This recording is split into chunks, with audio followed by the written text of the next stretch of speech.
अगर कोई आरोपी समन के अनुपालन में अदालत के समक्ष पेश होता है तो ईडी को उसकी गिरफ्तारी के लिए संबंधित अदालत में आवेदन करना होगा। ऐसे में ईडी को मिली हुई जो शक्तियां हैं, पीएमएलए आरोपियों को गिरफ्तारी के संबंध में उसको जो शक्तियां प्रदान करता है, उसको माननीय सुप्रीम कोर्ट के द्वारा सीमित करने की बात की गई है, उस पर अंकुश लगाने की बात की गई है। तो दरअसल समझेंगे पूरे इस वाकये में कि ये शक्तियां किस प्रकार से सीमित हो रही हैं। तो ईडी की कौन सी शक्ति पर अंकुश लगा है, इस पूरे के पूरे घटनाक्रम को समझने की कोशिश करेंगे। चर्चा के बिंदुओं को देख लेते हैं।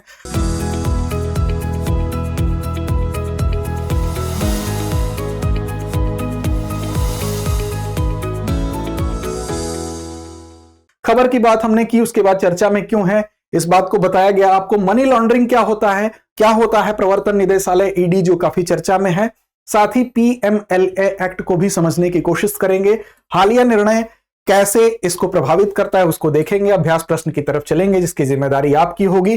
तो आइए सबसे पहले बात करते हैं खबर की। खबर सुप्रीम कोर्ट की, सुप्रीम कोर्ट से संबंधित है। सुप्रीम कोर्ट ने limits ED's power to arrest PMLA accused, अर्थात पीएमएलए के तहत जो आरोपी होता है उसको गिरफ्तार करने की ईडी को जो शक्तियां मिली हुई हैं, उस शक्ति पर अंकुश लगाया गया है सुप्रीम कोर्ट के द्वारा। इसी खबर को हम देखते हैं चर्चा में क्यों है। दरअसल इसके अगर मूल में जाएं तो इसका मूल शुरू होता है पंजाब और हरियाणा हाईकोर्ट से, जहां पर तरसेम लाल के एक व्यक्ति हैं जो कि ईडी के खिलाफ हाईकोर्ट में अपील करते हैं। फिर वो अपनी जमानत के लिए अपील करते हैं, लेकिन उनकी जमानत से इनकार किया जाता है, मामला सुप्रीम कोर्ट में जाता है। सुप्रीम कोर्ट ने हाल ही में ये निर्णय दिया कि अगर कोई भी अभियुक्त है ऐसा, उसके खिलाफ अगर कोई अदालत समन जारी करती है तो अदालत के समक्ष यह नहीं माना जा सकता है कि वो व्यक्ति हिरासत में है। ऐसी कंडीशन में जमानत के लिए उसको आवेदन देने की जरूरत नहीं है, यह बात फिलहाल कही गई है। तो सुप्रीम कोर्ट ने धन शोधन निवारण अधिनियम अर्थात पीएमएलए के तहत विशेष अदालत द्वारा तलब किया गया जो व्यक्ति है, यह कहा कि वह हिरासत में नहीं माना जाएगा। ऐसे में उसको जमानत के लिए आवेदन करने की कोई आवश्यकता नहीं है। इस वजह से पूरा प्रकरण चर्चा में है। देखिए, सबसे पहले इस पूरे के पूरे घटनाक्रम को समझने के लिए जरूरी होगा कि मनी लॉन्ड्रिंग होता क्या है। तो देखिए, मनी लॉन्ड्रिंग का मतलब ही है काला धन।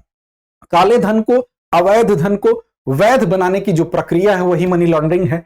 ये एक बहुत जटिल प्रक्रिया है, कई चरणों में संपन्न होती है। और इसमें क्या होता है, जो उपयोग व्यक्ति और संगठनों द्वारा, जिन व्यक्तियों या संगठनों के द्वारा इस धन का उपयोग किया जाता है, वो क्या करते हैं कि अवैध रूप से जो भी प्राप्त धन होता है उसका जहां से भी उद्गम होगा, जहां से भी उत्पत्ति होगी, उसको छुपा लिया जाता है। मतलब उसका जो मेन मालिक होगा, मेन जो ओरिजिन होगा, उसका पॉइंट, उसको छुपा दिया जाता है। और फिर लेन देन की एक ऐसी श्रृंखला बनाई जाती है, एक ऐसी चेन बनाई जाती है कि उसमें जो अवैध धन होता है उसको घुमा फिरा कर किसी भी तरह से वैध बनाने की पूरी प्रक्रिया होती है। तो कुल मिला के काले धन को सफेद बनाने की एक जटिल प्रक्रिया है, इसको मनी लॉन्ड्रिंग कहते हैं। और इसी मनी लॉन्ड्रिंग के अगर चरणों को आप देखें कि कैसे इसको वैध बनाया जाता है, तो सबसे पहले इसके 3 चरण पर ध्यान देना जरूरी है।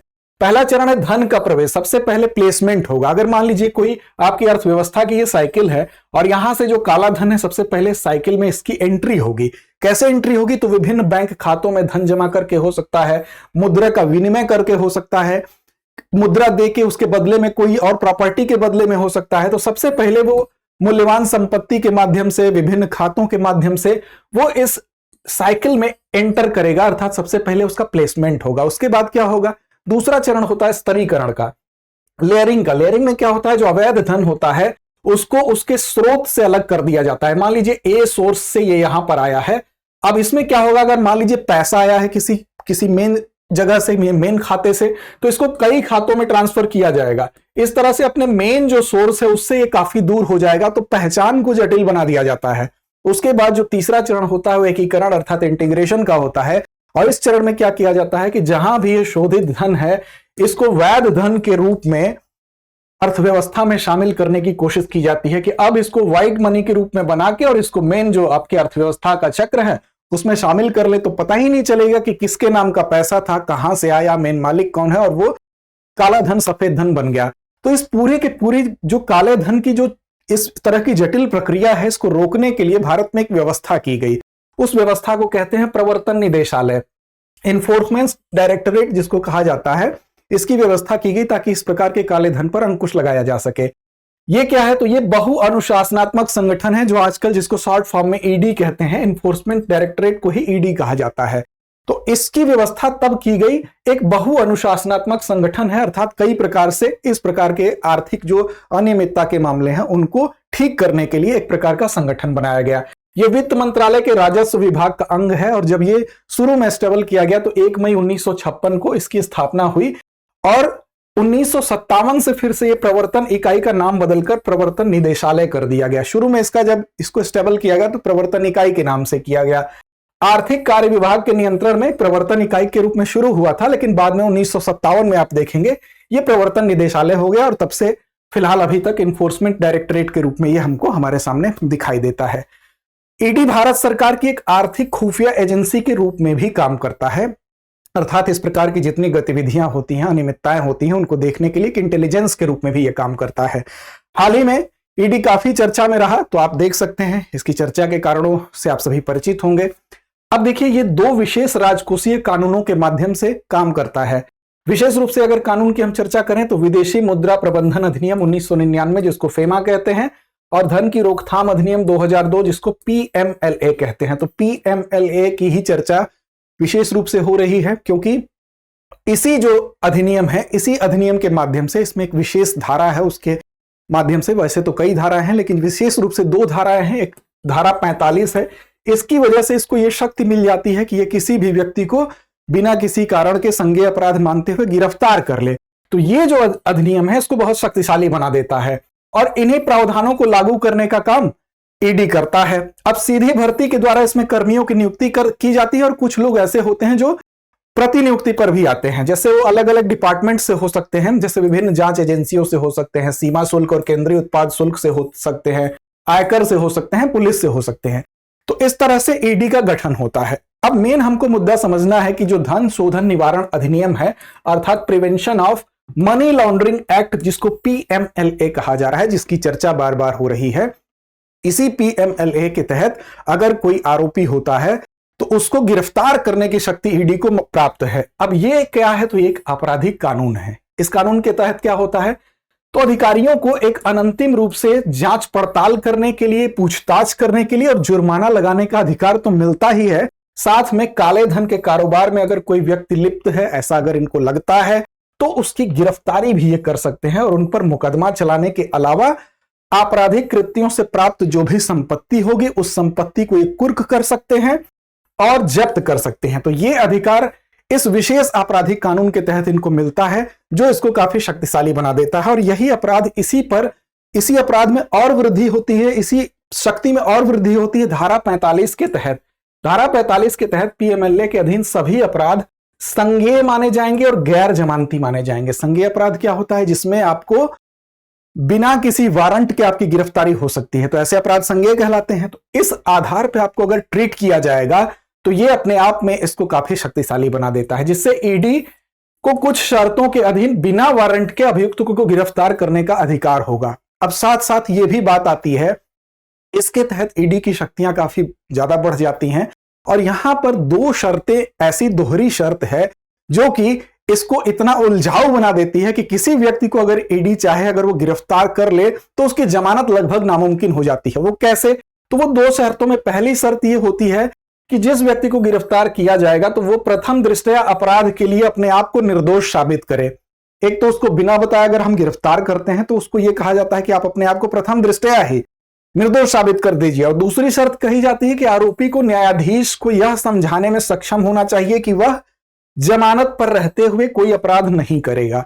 तो एक तरह से उसको अपराधी मान लिया गया है। इन दोनों शर्तों को की वजह से उस व्यक्ति को, अब जेल के अंदर रहेगा कोई व्यक्ति, तो वो पूरी तरह से जेल में बंद आरोपी की तरह है, और अक्सर राज्य की ताकत से लड़ने में वो अपने आप को अक्षम पाएगा। तो अपने आप को निर्दोष साबित करना उसके लिए मुश्किल हो जाएगा। इसको देखिए, ठीक ऐसे आप समझ सकते हैं कि मान लीजिए एक व्यक्ति ए है और ए की जमीन पर बी ने कब्जा कर लिया। अब जो प्रूफ मांगा जाएगा वो प्रूफ मांगा जाना चाहिए बी से कि बी बताए कि यह जमीन उसकी है, लेकिन प्रूफ मांगा जा रहा है पीड़ित से ही, ए से ही कहा जा रहा है कि तुम कागज दिखाओ, प्रूफ दिखाओ कि यह तुम्हारी जमीन है। तो ठीक वही स्थिति कुछ कुछ यहां पर है। इस बात को समझने के लिए आप बेहतर समझ सकते हैं। तो इस वजह से ये दो शर्तें जो थी वो अगर ईडी चाहती थी किसी को गिरफ्तार कर ले तो उसको जमानत पे जाना, जमानत मिलना बहुत कठिन हो जाता था इन दोहरी शर्तों के कारण। अब क्या है वर्तमान फैसला, तो वर्तमान फैसले को अब समझने में आपको आसानी होगी। तो वर्तमान फैसले में सुप्रीम कोर्ट में जब यह मामला गया तो पीएमएलए के तहत जो आरोपी होते थे उनको गिरफ्तार किया जाता था। तो ऐसे में यह कहा गया उनको उसी तरह से ट्रीट किया जाएगा। अगर विशेष अदालत के पास जैसे समन जारी हुआ किसी व्यक्ति को गिरफ्तार करने के लिए, तो समन जारी होने के बाद जो सीआरपीसी का जो रूल होता है उसी रूल की तरह इसमें प्रोविजन कर दिया गया कि अगर एक व्यक्ति, एक अभियुक्त को समन जारी होता है तो वो आरोपी जिसके ऊपर ये आरोप लगाया गया है, जो समन के अनुसार विशेष अदालत में पेश होता है, उसे भविष्य में वहां पर अदालत के समक्ष विशेष अपनी व्यक्तिगत उपस्थिति से छूट दी जा सकती है। पहली बात तो यह कही गई कि अगर आपके खिलाफ सम्मन जारी हुआ, आपको सम्मन दिया गया, कहा गया कि आपके ऊपर यह आरोप है, आपको इस तिथि को आना है। सम्मन का मतलब ही होता है कि एक निर्धारित स्थान पर निर्धारित तिथि को उपस्थित होने के लिए एक पत्र जारी किया जाता है अदालत के द्वारा और ये कहा जाता है कि फला तिथि को फला दिन आप इतने बजे उपस्थित होंगे, ये इस अपराध का आपके ऊपर आरोप है। तो समन जारी हो गया। अब समन जारी होने के बाद यह भी कहा जा सकता है कि व्यक्तिगत उपस्थिति से भी आपको छूट मिल सकती है, यह सुप्रीम कोर्ट ने कहा, पहली बात।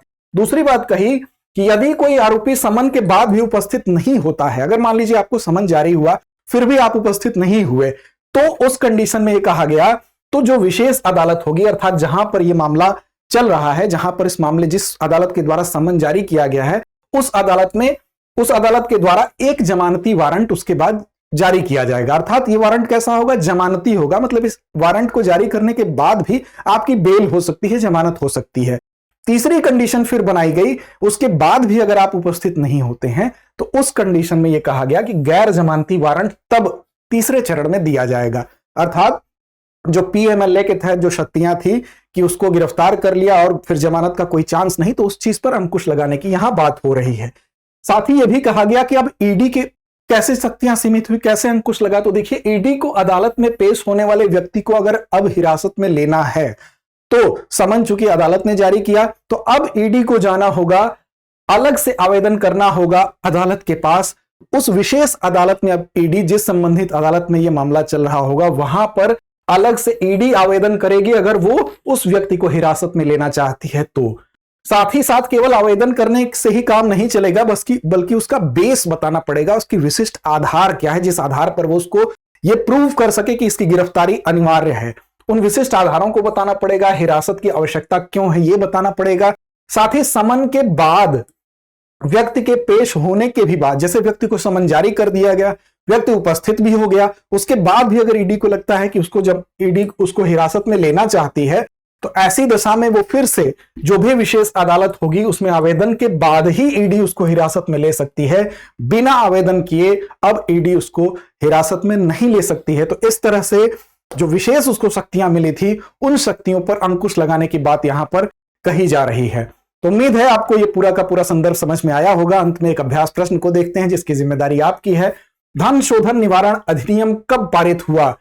आपके सामने ऑप्शन है 2000, 2002, 2005 या इनमें से कोई नहीं। तो उम्मीद है आपको संदर्भ समझ में आया होगा। लड़ते रहें, अपने लक्ष्य की ओर बढ़ते रहें।